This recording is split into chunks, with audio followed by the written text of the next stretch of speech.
អានសៀវភៅបែបភ្លើងចងគីធ្លាប់ជុំមិត្តភក្តិវាលគោស្រែជ្រៀងអនាគតបច្ចុប្បន្នគឺវាមិនទី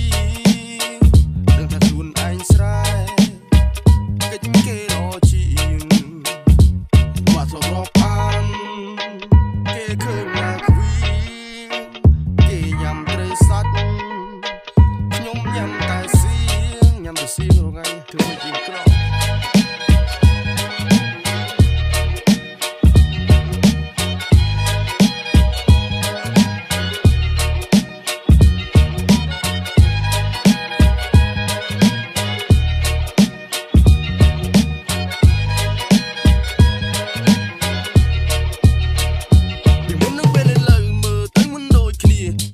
តែលំបាកតែឥឡូវវេទនាទោះបីរាល់ថ្ងៃខ្ញុំហត់តែខ្ញុំមិនរួញរាពេលខ្លះខ្ញុំធុញថប់ខ្ញុំស្អប់រត់ដល់រងាហើយស្អប់រត់ដល់ក្តៅញីចូលអាចស្ទះការងារជីវិតម្នាក់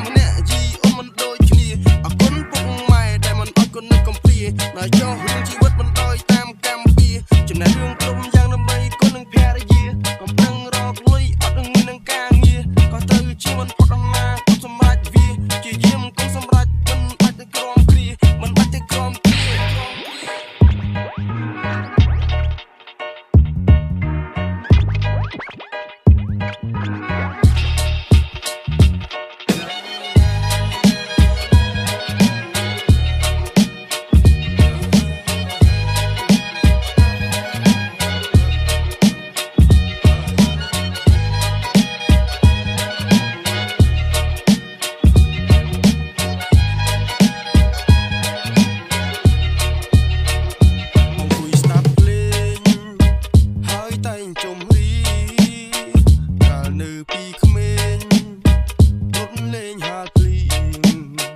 ធ្លាប់អានសៀវភៅ